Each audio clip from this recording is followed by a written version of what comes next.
Alright, so we are working on a Whirlpool dryer, and you can see how it is.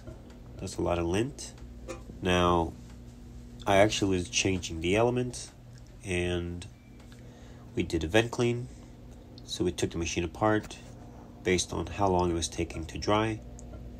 And you can see that's the back cover. That's where your lint screen goes. And that should be removed. Basically 4 screws, 2 up top, Phillips screws.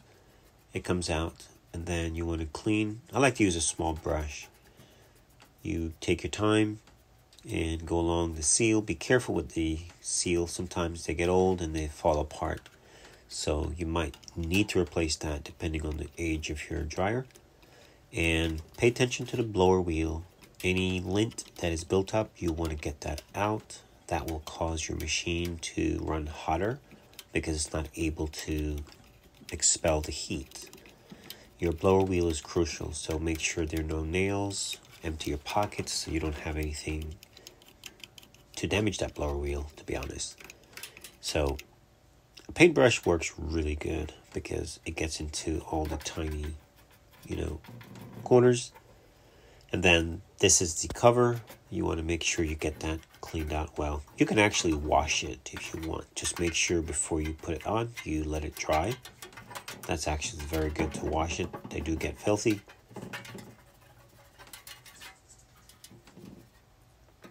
A longer brush is also great because it gets in there. So we're doing a vacuuming now. And if you decide you want to take the entire machine apart, you can do that and blow the motor out. This was pretty much just from the back end.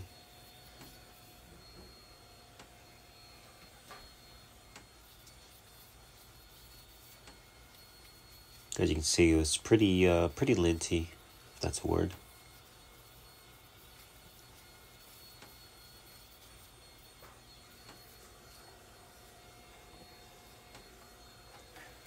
Also, if you notice your dryer is taking more than one cycle to dry, that is a clear indicator that you have some restriction. The restriction could either be a kinked vent going to the back of the machine, going out, or it could be a restriction in the venting from too much lint, or it could be your venting itself at the end of it where exit is totally sealed off.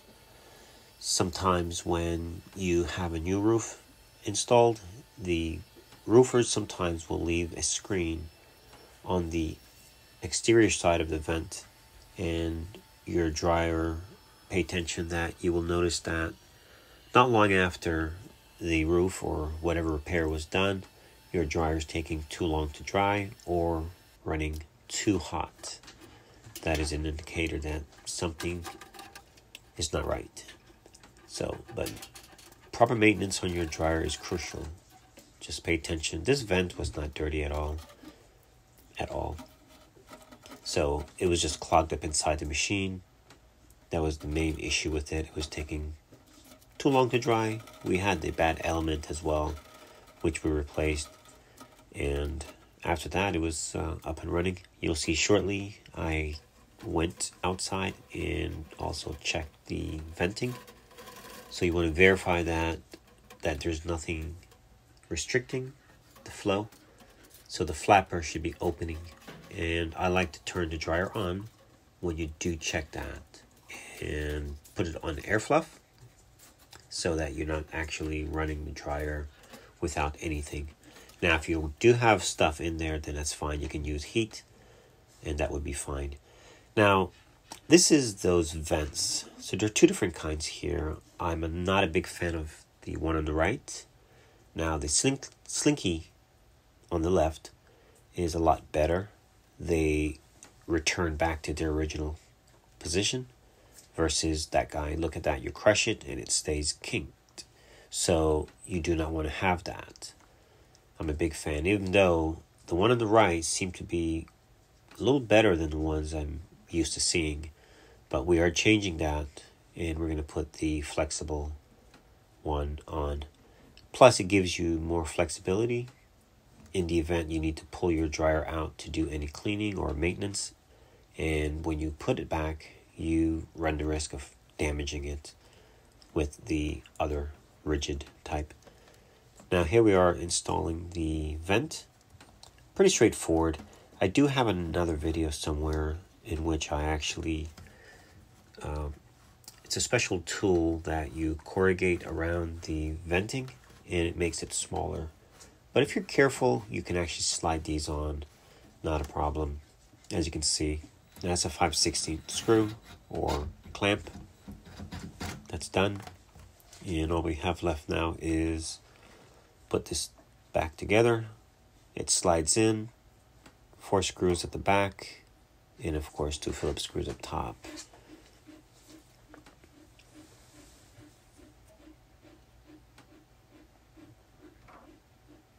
Those are the Phillips screws.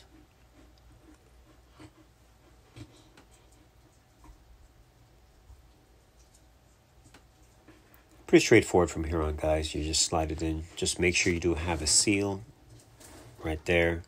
If not, you'll have to order one. They do get pretty brittle if the machine is older and you try to put them on and you clean them, they actually just fall apart. So if yours is damaged, go ahead and replace it. I will leave a link to that as well. And we're pretty much wrapping up. Pretty soon you'll see me going outside. So enjoy the rest of the video. Thanks for watching and subscribing.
Alright, so we're on the ladder. Just want to say something real quick.